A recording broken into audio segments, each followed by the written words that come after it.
Mesdames, Mesdemoiselles et Messieurs, c'est un plaisir pour moi de vous convier à suivre quotidiennement cette chaîne dénommée L'œil des enseignants. C'est une chaîne qui valorise l'enseignement dans notre pays, la République démocratique du Congo. Quand on parle de l'enseignement, on voit directement l'enseignant ainsi que l'apprenant qui est l'élève et l'étudiant. Alors n'hésitez pas à vous abonner parce que c'est un cadre qui nous permettra à s'exprimer librement tout en dénonçant ce qui se passe dans notre pays sur le plan éducatif.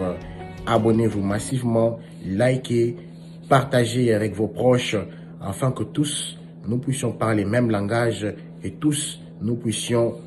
Mesdames et messieurs de la presse, chers partenaires, chers invités et chers cadres militantes et militants, le parti Nouvel Élan a le réel plaisir de vous recevoir aujourd'hui à son cadre pour un échange parce que, comme vous le savez, notre pays, depuis plus de 2 décennies, fait l'objet de l'agression de pays étrangers qui soutiennent les forces négatives dans la partie est de notre pays.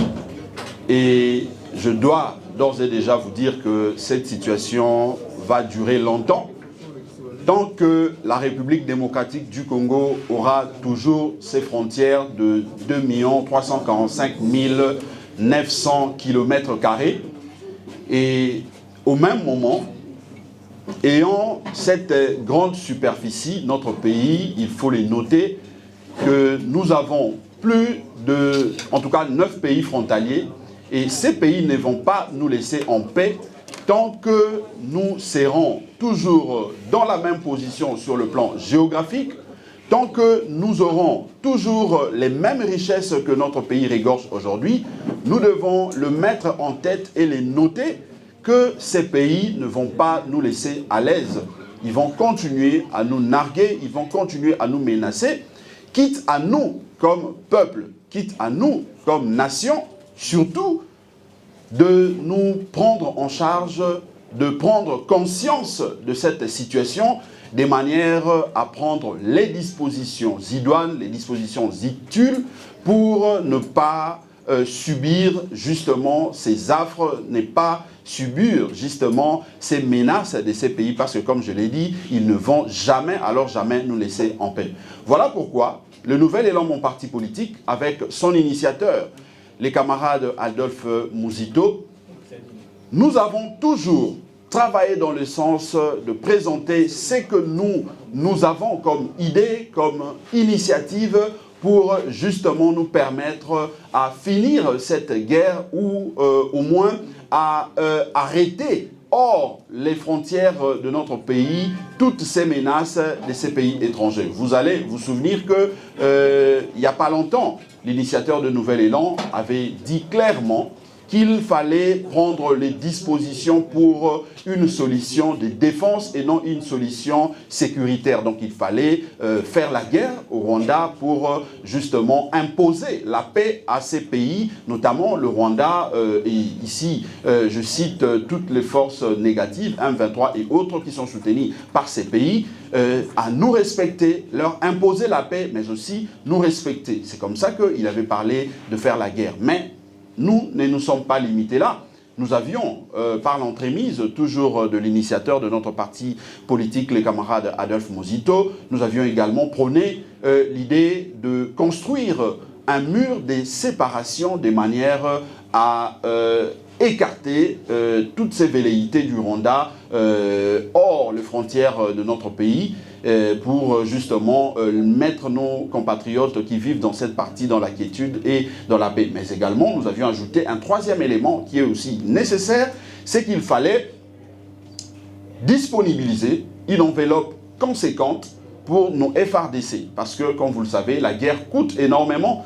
Mais au-delà de ce que peut coûter cette guerre en termes de munitions, en termes de, en tout cas, armes ou autres, il faut une motivation pour nos forces, pour ceux qui se battent au front. Mais aujourd'hui, quelle est la situation de nos FARDC? Comment nos forces armées sont entretenues? Toutes ces questions ont fait justement, depuis le 30 octobre dernier, l'objet d'une déclaration ou d'un document signé justement par l'initiateur de notre parti qui regroupe ces points en 10 recommandations que nous avions présentées à l'opinion tant nationale qu'internationale comme notre solution, comme nos recommandations pour justement finir cette guerre avec le Rwanda.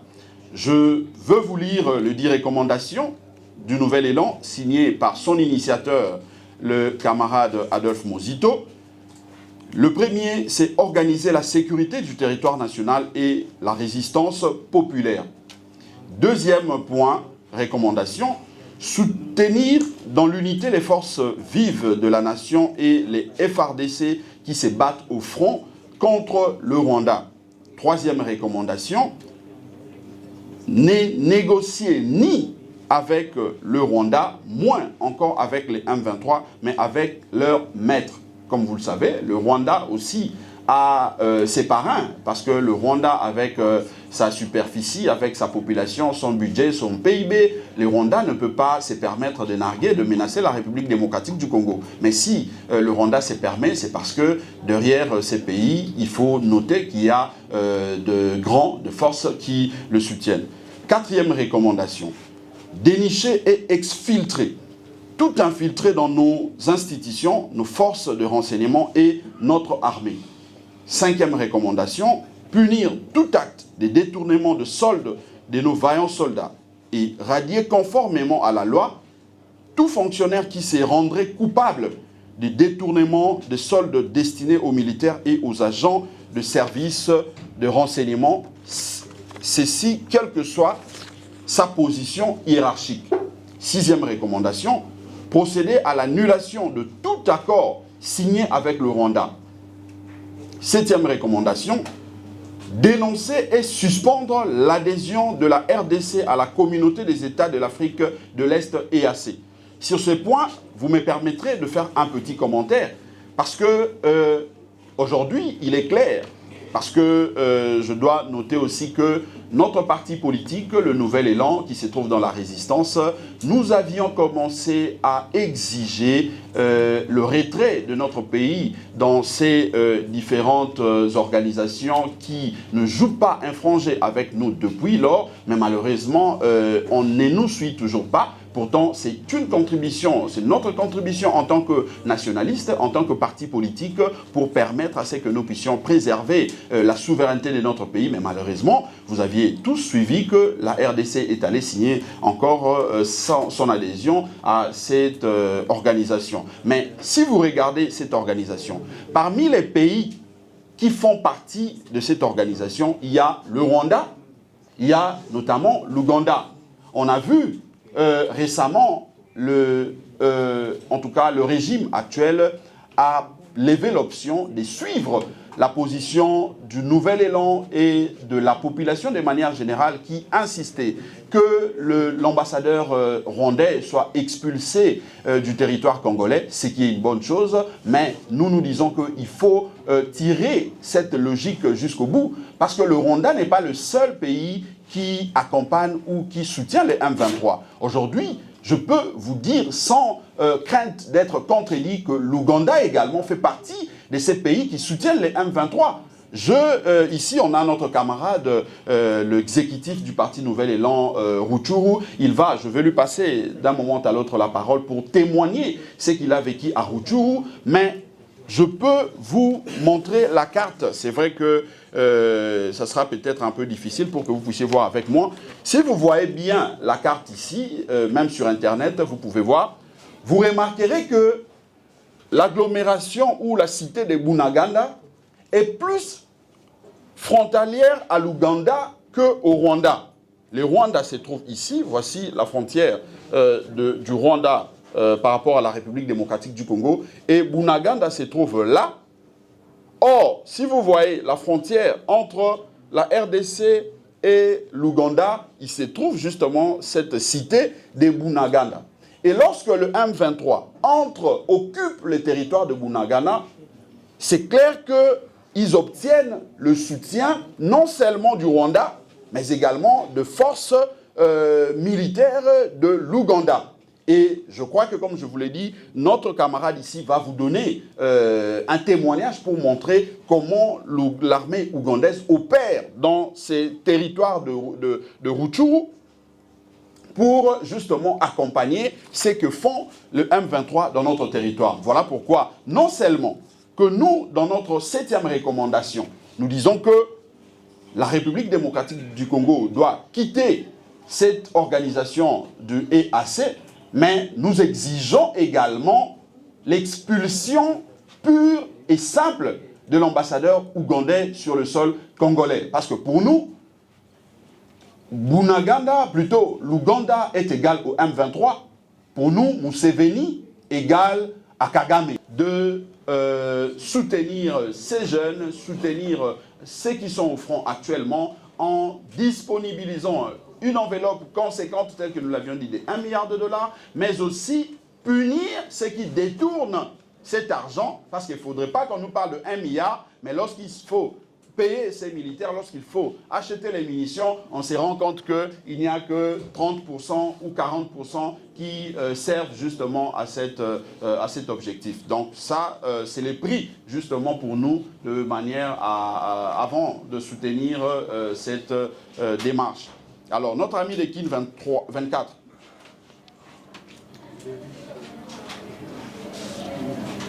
Oui, moi, je l'ai dit tout à l'heure, c'est que le Nouvel Élan a répondu plutôt à l'appel de son initiateur, Adolphe Muzito, signé le 30 octobre 2022. Je crois que l'appel de M. Tshilombo est arrivé le 3 novembre, mais le document, je crois que vous aurez ça en main. Vous remarquerez que le document des 10 recommandations d'Adolphe Muzito a été signé le 30 octobre 2022. Mais il faut expliquer peut-être la démarche, parce que nous, c'est une suite logique des idées.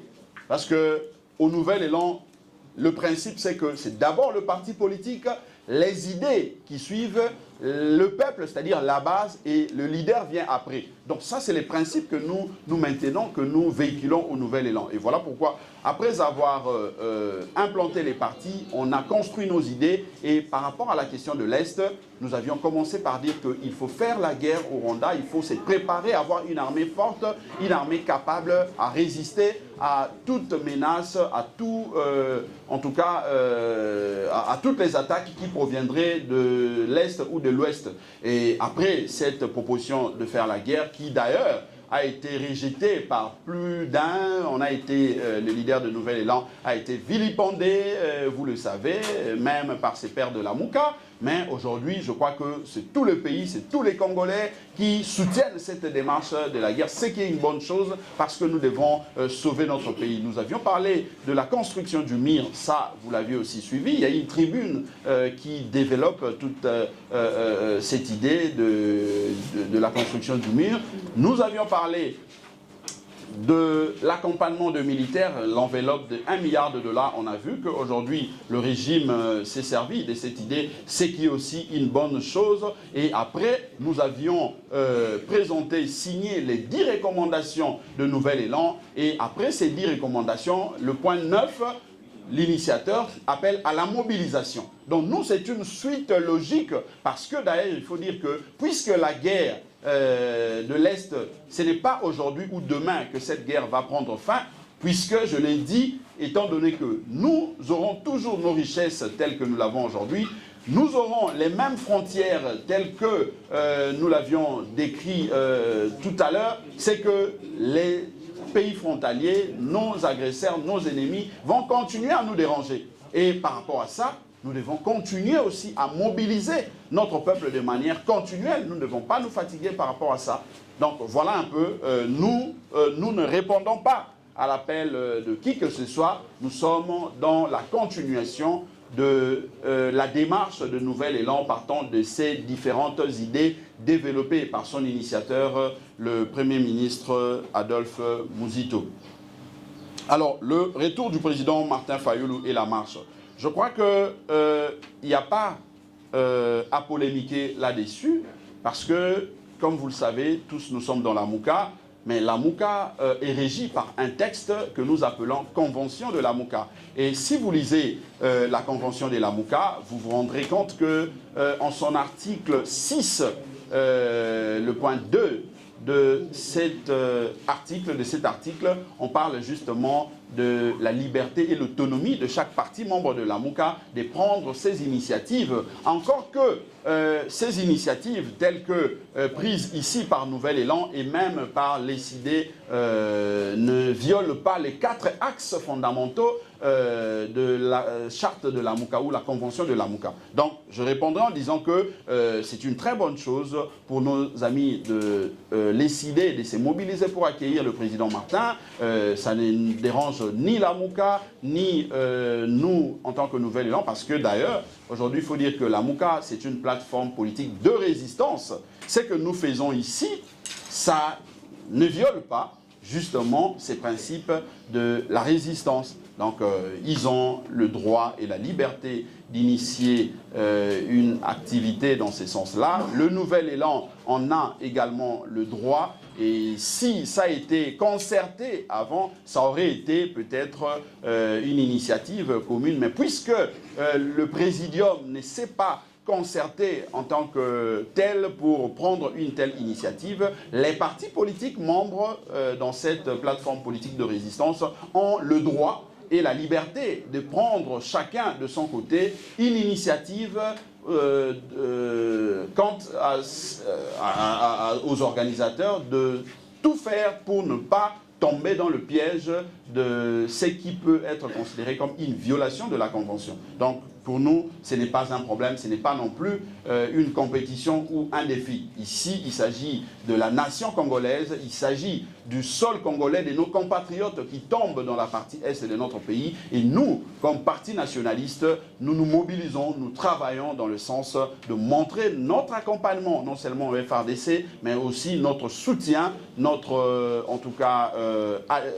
soutien, mais notre encouragement, l'encouragement du Nouvel Élan aux populations de la partie est de notre pays. La question autour du chef de l'État revient trop. Le chef de l'État a appelé à l'unité et tout ça. Nous disons que c'est bien bon que tout le monde, parce que c'est un droit reconnu à chaque Congolais, que de se mobiliser pour défendre l'intégrité du territoire national, que de se mobiliser pour montrer son accompagnement, son soutien au FARDC, mais aussi et surtout, il faut que chacun de nous, là où il se trouve, essaye de voir à l'interne les actes qu'il pose. Est-ce que ça ne contrarie pas cette option de soutenir nos FARDC? Parce que lorsque, au même moment, on lance un appel à l'unité, on lance un appel à la mobilisation et que l'on continue à prendre part aux réunions de l'EAC, alors que, je l'ai dit, ce sont ces pays-là qui continuent à nous narguer. Est-ce qu'on veut vraiment aller finir cette guerre ou on veut continuer à faire du surplace comme on l'a toujours fait depuis plus de décennies? Donc c'est ça la question que nous devons nous poser. J'ai vu un communiqué signé en Angola dans lequel la RDC, l'Angola et je crois l'Ouganda ont signé. Mais est-ce pour apporter la paix ou c'est juste pour continuer encore à nous miroiter, à nous distraire par rapport à ce qui se passe dans la partie Est? Donc nous ici, nous parlons comme compatriotes congolais. Les sangs qui coulent dans nos veines, c'est ces mêmes sangs qui coulent dans les veines de nos compatriotes qui vivent dans la partie Est de notre pays. D'où cette fibre patriotique qui, en tout cas, bouge en nous pour nous permettre de poser ces genres d'initiatives, poser ces genres d'actes pour nous permettre justement de libérer notre pays. Donc voilà, je crois que j'ai regroupé les 3 dernières questions qui revenaient sur l'initiative ou l'appel à la mobilisation du chef de l'État. Et si vous permettez, je peux accorder 2 minutes à notre exécutif de Rutshuru pour qu'il vous apporte quand même quelques éléments, le témoignage de ce qu'il a vécu par rapport à cette guerre d'agression. Camarade. Voilà, merci. Avant que nous prenions la deuxième série. 5e question. Ah, 5e question Zaki na Lingala. Ndekwalobaki soki lelo oyo ndenge tobelelaka liboso ete ba régime actuel à soutenir FRDC peto kende na sens ya kokende na bitumba. Soki toza ya kosepela. Ngana bandi ete awa ezali likambo ya kotuta tolo te. Ezali pe likambo ya kosepela te parce que tozali koloba ndenge tofandi awa nde autour ya makila ya bandeko na biso o ezali kosopa na tongo midi pokwa. Tozali koloba nde autour ya ba frontière ya ekolo na biso oyo ba père fondateur na biso batikelaki biso uta babanda bitumba o babundaki wana pe na banza ete ezali biso tende moto tokoya lelo pour sala ete ba frontière wana ekata na biteni yango wana olieto loba ete to sepeli ya motu ya ezali ya koloba que esengeli biso bon soto prendre conscience et pas itozali ezala bae bazali na bokambi. Peu importe manière où bakoma na bokambi o biso ban soto yebi ezala biso ba etozali na résistance ezala société civile to sangisa makanisi na biso ezali likambo ya compétition ya makanisi te ezali likambo ya moto na moto apesa oyo ya makanisi oyo ezali malamu to sangi to zui yango to tche yango liboso po esunga biso ete to longa bitumba o tozali na yango. Mais soki bandeko babandi ete parce que nouvelle elan moto alobi toko zoate pambate bazali ba résistant parce que IDPS moto alobi toko ndimate pambate bango bazali na bokambi na lolengi o bakotela o biso banso tozali ko dénoncer yango tende kusunga mboka ekende liboso. Esika oyo ezali makambo ya mondelo ekolo esika oyo ezali makila ba compatriotes na biso ezali ko sopana esengeli ngonga moko to loba o ezali essentiel pour ete to sauver mboka na biso pe ba divergence bitumba ya politique na biso ekoba ndenge kokoba na sima mais en espérant nano kolonga bitumba ko bimisa mboka na biso na agression na libulu pour ete lobby tozala te bato oyo ba bana na biso o bakoya to bakoko na biso ba pointer biso du doigt que toteki to pe to abandonnaki mboka. D'abord, j'ai deux préoccupations. Voilà, la première, monsieur le secrétaire général, vous avez parlé de négocier avec les grands et non négocier avec le M23 et le Rwanda. Quand vous parlez de grand, qui est grand dans cette situation? C'est Kagame lui-même ou bien les États-Unis ainsi que d'autres nations? Ça, c'est la première préoccupation. La seconde, l'armée a lancé le recrutement des jeunes pour défendre aussi la nation. C'est une bonne chose. Est-ce aujourd'hui, Nouvel Élan peut faire passer aussi ce message à sa jeunesse, d'intégrer l'armée, pas seulement pour faire la marche, mais combattre aussi avec les FARDC? Merci. Merci beaucoup. On prend une série de 5 questions où vous répondez directement. Ok.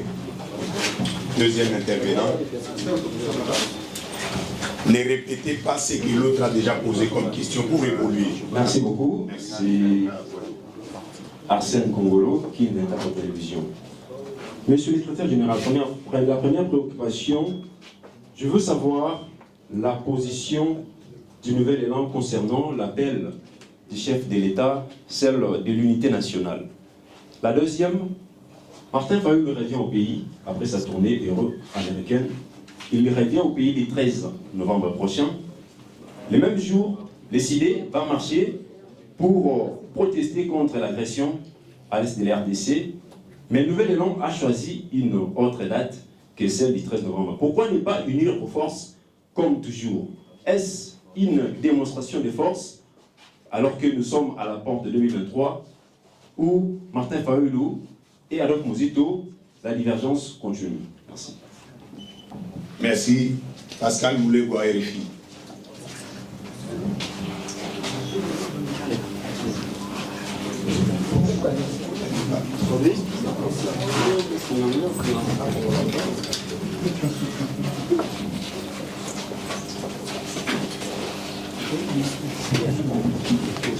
Oui, maître Blanchard.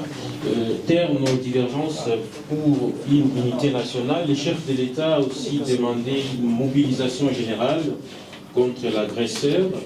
Que dit le Nouvel Élan d'Adolphe Muzito? Merci. Voilà, Jean-Philippe Botoumbe, la télévision. Voilà, en ce qui concerne la mobilisation lancée par le chef de l'État, est-ce que vous pensez que, au lieu d'abord d'enrichir l'armée, de multiplier d'abord les efforts dans l'armée pour que ceux qui sont là combattent d'abord, mais vous appelez la population à dire est-ce que c'est une bonne idée ou d'abord il faudrait renforcer l'armée proprement? Dernière personne. Merci. Gilbert Fundi, éditorial Sekwenet, Média Quadrien.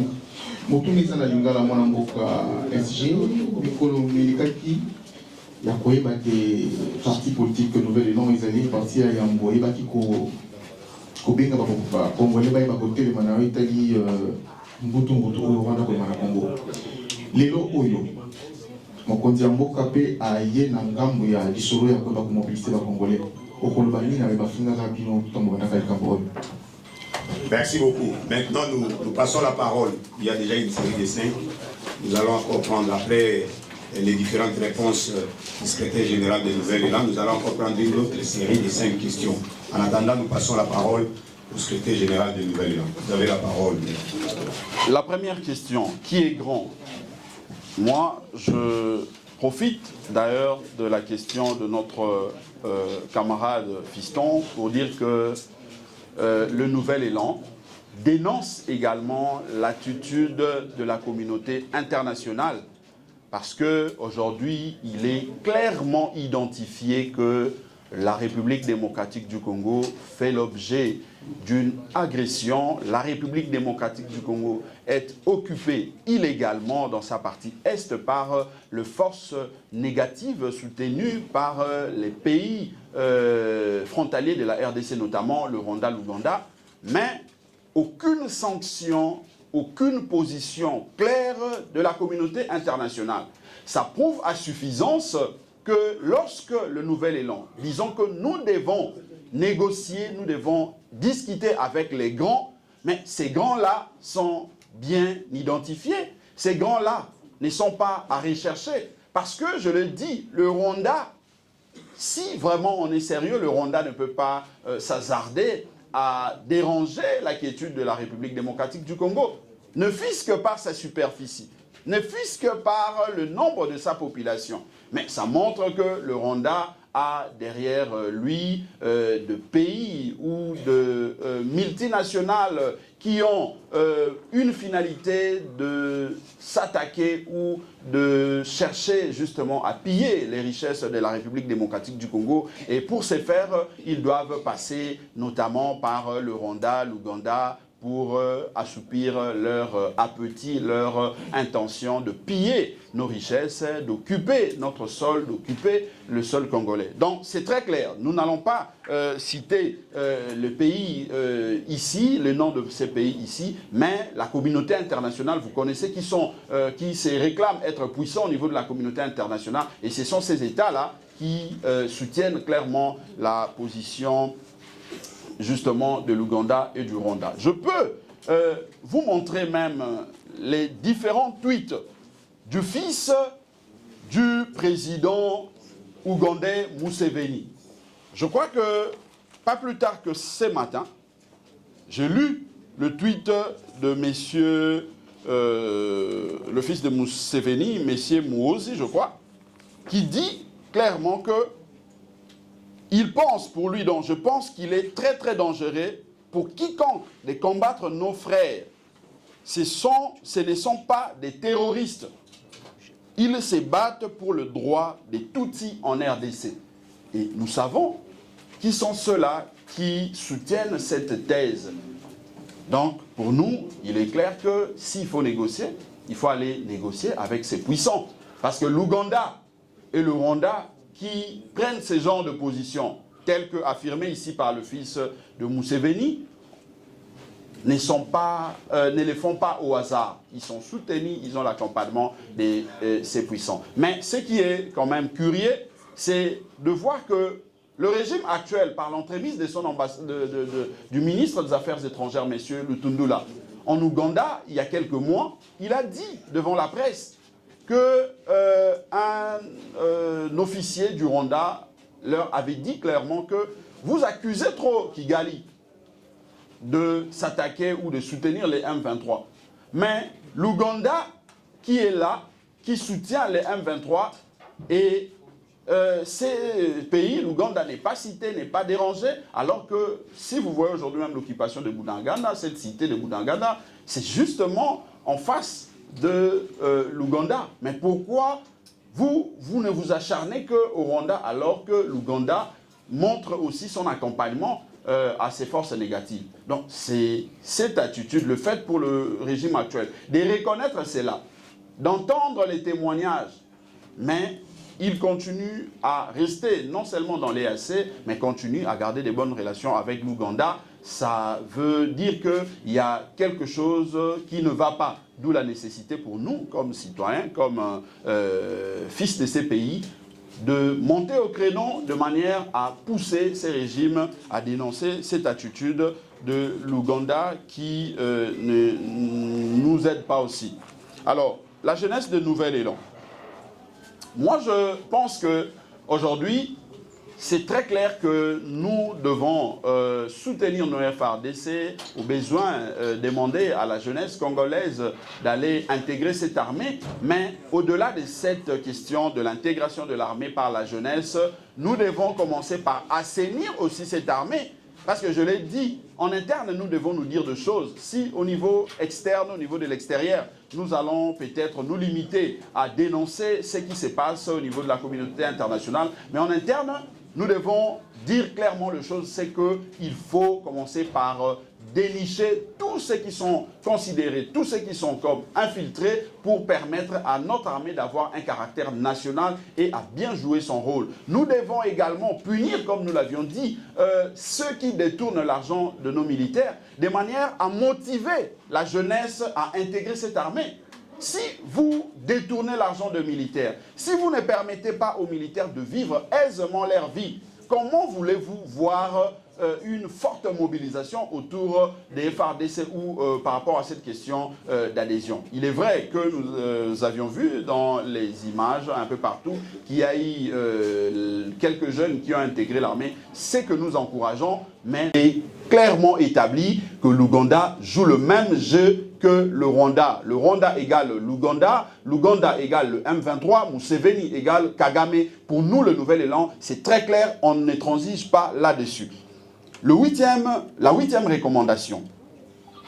Affecter prioritairement le recette excédentaire réalisé par l'État à l'équipement de notre armée, aux soldats des unités au front, ainsi qu'au salaire des agents et fonctionnaires pour assurer une meilleure défense du territoire national afin de maintenir la cohésion sociale.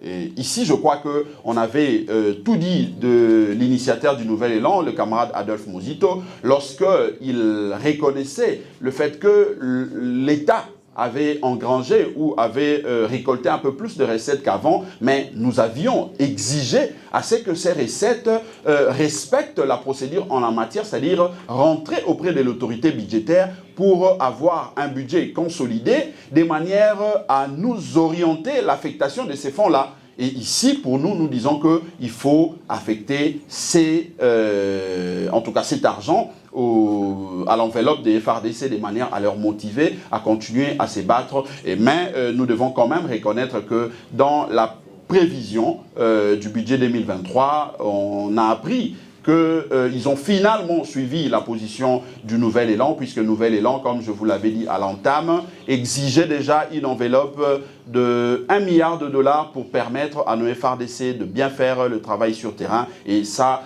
c'est quand même une très bonne chose. Mais nous ne nous limitons pas là à ces tauto-satisfactions. Au point 4, je crois au point 5, nous avions dit qu'il faut punir ceux qui détournent le fonds. Parce qu'aujourd'hui, c'est bien bon de dire que l'enveloppe pour les FARDC a augmenté à 1 milliard de dollars, c'est qui est une bonne chose, mais encore que cet argent serve exactement à l'accompagnement de nos militaires et aux populations pour justement accompagner nos FARDC. Donc il faut punir cela, puisque si en interne nous ne punissons pas, ça veut dire que le régime risquerait de tomber dans le piège de la complicité, risquerait de tomber aussi dans ces pièges-là qui consistent à dire qu'il joue un double jeu. non seulement que nous devons expulser par exemple l'ambassadeur rwandais, l'ambassadeur ougandais, non seulement que nous devons quitter l'EAC, mais nous devons aussi punir ceux qui détournent le fonds destiné à nos militaires qui se battent jour et nuit. Ça, nous sommes clairs et nous sommes très vigilants par rapport à cette question. Nous devons aller jusqu'au bout de la logique pour nous permettre justement de gagner cette guerre. Mais aussi, nous l'avions dit quelque part, parmi nos recommandations, nous devons dénicher aussi les infiltrés. Ceux qui complotent ou ceux qui travaillent en connivence avec les agresseurs, ceux qui travaillent en connivence avec ceux qui occupent illégalement le sol congolais, c'est qui? Ceux qui travaillent avec les pays, notamment le Rwanda et l'Ouganda, ils doivent être punis. Et ici, moi, je peux dire que très souvent, on a suivi le président de l'Assemblée nationale, M. Mbosoko Diampoanga. Chaque fois, il revient pour dire que non, je veux citer les noms de ceux qui travaillent, ceux qui collaborent avec les forces négatives, je veux. Mais pourquoi il n'arrive pas à citer les noms de ceux-là qui collaborent avec les forces négatives?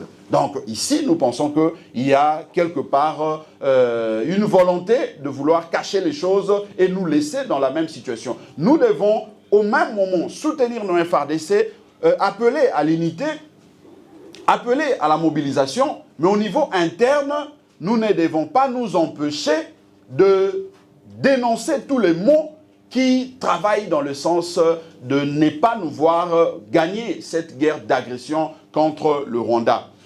Et la 9e recommandation, Adolphe Muzito et les Nouvelles Élan appellent à une mobilisation du peuple contre cette guerre d'agression rwandaise sur toute l'étendue du territoire national pour barrer la route à l'occupant. Et ici, je dois préciser, parce qu'il y a une confusion, que l'appel à la mobilisation du Nouvel Élan et de son initiateur Adolphe Muzito a été signé depuis le 30 octobre 2022. C'est depuis cette date-là que le Nouvel Élan et son initiateur s'étaient sentis obligés de lancer un appel pour que tout le peuple congolais se mobilise. Et à cette occasion, je signale que Nouvel Élan, au niveau de la ville de Kinshasa, nous avions déposé depuis le vendredi de la semaine passée une lettre à l'autorité municipale de la ville de Kinshasa pour annoncer notre marche du 17 novembre prochain, où nous allons marcher sûrement avec d'autres forces parce que nous avions reçu les encouragements et le message d'accompagnement de différentes forces de la société civile, même les partis politiques qui ont dit que c'est une question qui concerne la nation congolaise. C'est vrai, l'appel est lancé par le Nouvel Élan et son initiateur, mais ils viendront prendre part à cette marche comme citoyens congolais. Il y a par exemple le Congolais Debout, un mouvement de la société civile. Il y a les Sans Lumumba, nous avons les amis du CALCC qui ont appelé. Il y a le parti de Monsieur Bissimois, le nom m'échappe un peu, je n'ai pas les documents ici. Donc c'est pour vous dire qu'il y a plusieurs mouvements, plusieurs partis politiques et mouvements de la société civile qui font justement acte de participation, qui manifestent leur volonté de participer à cette marche qui sera organisée le 17 novembre prochain. Mais si vous me permettez, je peux vous citer sur toute l'étendue de la République démocratique du Congo, où le Nouvel Élan se trouve. Nous profitons de cette occasion pour lancer aussi un appel solennel et officiel à nos exécutifs de déposer dès aujourd'hui les lettres, les correspondances au niveau de leur municipalité pour saisir justement l'autorité de manière à marcher ensemble avec nous ces jours-là. Je prends par exemple dans la province du Kwilu, nous avons la ville de Kikwit, la ville d'Idiofa, Gungu, Masimanimba, Bulungu, Bagata, Bandunduville, où le Nouvel Élan a ces différents sièges. Nous appelons nos exécutifs de déposer dès aujourd'hui les correspondances, les lettres pour annoncer leur participation à cette marche. Au Kasaï occidental, à Kananga, au Kwango, à Kenge, Popokabaka, Kasongolunda, Feshi et Kaemba. Au Kasaï, les amis de Chikapa, de Kamonia, Ilebo, Mbujimai, Lodja, au Sankuru Loja, à Lomami Kabinda, au Haut-Katanga Lubumbashi à la Roachi, Kipushi vont aussi marcher.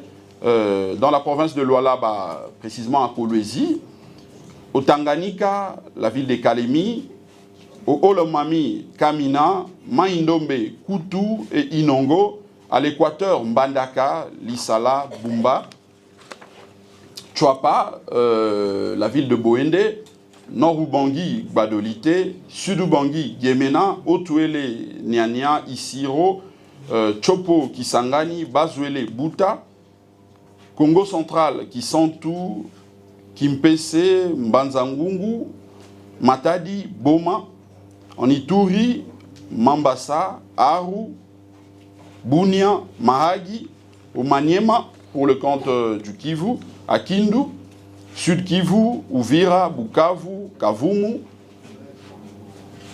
au Nord Kivu, Goma, Rutshuru, Beni, Butembo, Walikale, Masisi Centre, Sake, Lubero, Nyiragongo, Osha. Donc là, ce sont les villes où le nouvel élan est représenté avec ses sièges propres et nous en appelons ici aux responsables de ces différentes villes, ces entités, de pouvoir passer à l'acte, c'est-à-dire signer les lettres pour déposer de manière à informer l'autorité de leur participation à cette marche. Donc voilà, de manière brève plutôt, ce que nous pouvons donner comme communication. Mais la toute dernière recommandation, c'est celle qui consiste à rappeler aux Congolais que nous devons avoir à l'esprit le principe selon lequel perdre une bataille n'est pas synonyme de perdre la guerre. Et nous devons nous mobiliser pour l'unité et l'intégrité du territoire national ainsi que la souveraineté de notre nation. Ce n'est qu'à ces prix, en respectant ces 10 recommandations, que le Congo de Lumumba peut espérer justement gagner cette guerre contre nos agresseurs. Et ici, je confirme en disant que nous n'allons jamais perdre cette guerre parce que, permettez-moi de vous rappeler que aujourd'hui, le Congo, avec ses 2 345 900 km² de superficie, le Rwanda n'en a que plus ou moins 26 000 km². Là où le Congo a plus ou moins 100 millions d'habitants, le Rwanda n'a plus ou moins que 12 millions d'habitants. Là où le Congo a à ce jour plus ou moins un PIB de plus ou moins 70 milliards de dollars, le Rwanda a un PIB de plus ou moins 12 milliards de dollars. Là où le Congo a un budget aujourd'hui de plus ou moins 10 milliards de dollars en ressources propres, la projection, je vis qu'on parle de 14 milliards de dollars, le Rwanda a un budget de 4 milliards de dollars. Donc c'est pour vous montrer que sur tous les plans, le Rwanda ne peut jamais, alors jamais, gagner la guerre face à la République démocratique du Congo de Lumumba. J'ai dit et je vous remercie. Merci beaucoup. Merci beaucoup, Monsieur le secrétaire général du Nouvel. Mesdames, Mesdemoiselles et Messieurs, c'est un plaisir pour moi de vous convier à suivre quotidiennement cette chaîne dénommée L'œil des enseignants. C'est une chaîne qui valorise l'enseignement dans notre pays, la République démocratique du Congo. Quand on parle de l'enseignement, on voit directement l'enseignant ainsi que l'apprenant qui est l'élève et l'étudiant. Alors n'hésitez pas à vous abonner parce que c'est un cadre qui nous permettra à s'exprimer librement tout en dénonçant ce qui se passe dans notre pays sur le plan éducatif. Abonnez-vous massivement, likez, partagez avec vos proches afin que tous nous puissions parler le même langage et tous nous puissions